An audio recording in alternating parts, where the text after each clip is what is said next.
Fala galerinha, eu espero que vocês estejam bem, animados para resolver mais uma questão de matemática financeira, dessa vez uma de 2018 da CES Gran Rio, que envolve valor presente e valor futuro.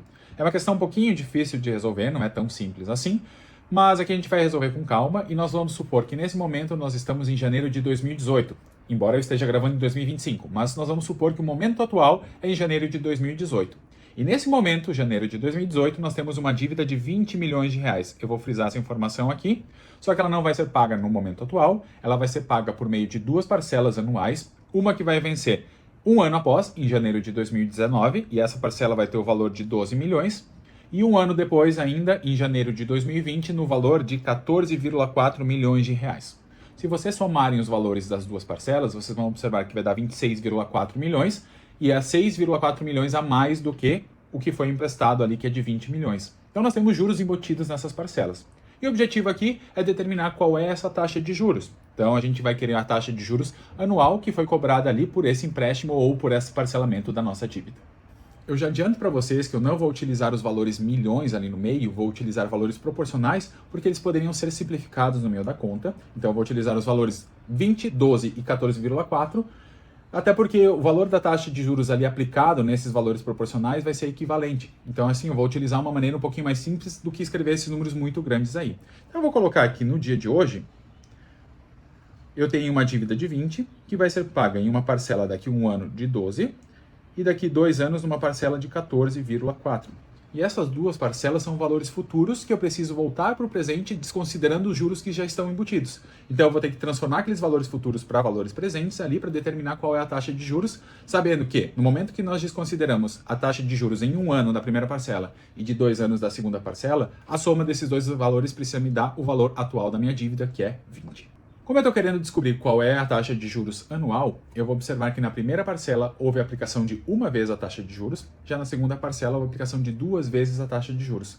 E para voltar para o valor presente, eu preciso dividir por essa multiplicação que houve para chegar no valor futuro. Então, na parcela de um ano, para chegar no valor atual, eu vou ter que dividir por 1 mais a taxa uma vez. Já naquela de 2 anos, eu vou observar que eu preciso dividir por 2 vezes a aplicação da taxa de juros. E aí eu posso escrever que a minha parcela de um ano, que é 12, desconsiderando os juros, que é dividindo por 1 mais i elevado ao período de tempo, que é 1, e a minha parcela, que é 14,4, desconsiderando duas aplicações de juros, isso aqui eu volto para o valor presente, que é de 20. E aí nós temos uma equação em que nós vamos ter que determinar o valor de i com base nessas informações. Aqui nós temos uma equação fracionária cujos denominadores aparecem como 1 mais i e 1 mais i ao quadrado. Para essa resolução, eu vou colocar no denominador comum dos dois lados e já observo que um múltiplo de 1 mais i e 1 mais i ao quadrado é o próprio 1 mais i ao quadrado. Portanto, eu vou colocar aqui desse lado 1 mais i ao quadrado e do outro lado também. E vou fazer a divisão pelo denominador e multiplicando pelo numerador. Se nós dividirmos 1 mais i ao quadrado por 1 mais i, dá 1 mais i, que vai ser multiplicado por 12. Da mesma forma, eu vou dividir 1 mais i ao quadrado por 1 mais i ao quadrado, que vai dar 1. E eu vou multiplicar por 14,4. Vou dividir o 1 mais i ao quadrado pelo denominador do 20, que é 1, e vou multiplicar por 20. 21 mais i ao quadrado. E agora nós podemos simplificar os nossos denominadores e nós precisamos melhorar essa escrita da equação para determinar a solução, que vai ser a taxa de juros que nós precisamos encontrar. Então eu vou precisar abrir esses produtos notáveis e essas multiplicações e vou reescrever aqui na primeira parte como 12 mais 12i, o 14,4 permanece. E aqui no lado direito, nós precisamos abrir esse produto notável, que é 1 mais i ao quadrado, e multiplicar tudo por 20 depois. Então, eu vou pensar o seguinte, quadrado do primeiro, quadrado do 1 é 1, que multiplicado por 20 dá 20. 2 vezes o primeiro pelo segundo, 2 vezes 1 vezes i dá 2i, que multiplicado por 20 dá 40i. I ao quadrado, que é o quadrado do segundo, multiplicado por 20. E aí nós precisamos juntar tudo de um lado, simplificar a nossa equação, para depois resolver por meio de uma equação de segundo grau. Vou juntar essas informações, tudo de um lado, vou colocar tudo do lado direito, vou escrever em ordem decrescente das potências de i, vou deixar o 20i ao quadrado, que não pode ser juntado, nós temos o 40i, em que nós vamos subtrair o 12i, então nós temos aí 28i, e além disso nós temos o 20, que nós vamos subtrair 12, e o 14,4. No fim, aqui é positivo, menos 6,4. Então nós temos uma equação de segundo grau, que nós vamos utilizar a fórmula de Bhaskara para a resolução.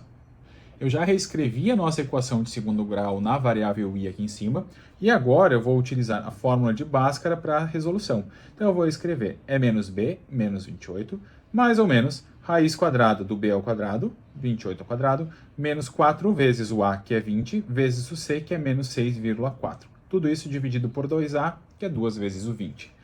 Aí eu tenho, na primeira parte, menos 28 se mantém. Embaixo eu vou ter 40, vou ter mais ou menos a raiz de toda essa expressão que aparece aí dentro. Observem que a segunda multiplicação vai dar um valor positivo, que junto ao 28 ao quadrado vai dar a raiz de 1.296.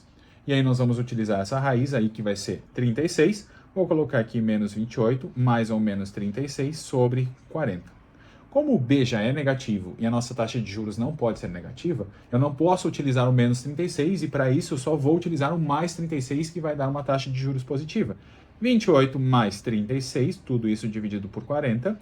Aí eu vou efetuar 8 dividido por 40. Se nós fizermos as contas aqui, a gente vai obter 0,2, o que equivale a dizer que a nossa taxa de juros é de 20% ao ano. E aí nós podemos pensar que no primeiro ano nós temos 20% e já no segundo ano nós temos 20% de 20% em cima. Então, a aplicação de 2 vezes essa taxa de juros. Por isso que aqui nós temos a nossa resposta de 20% e a gente assinala com a alternativa D.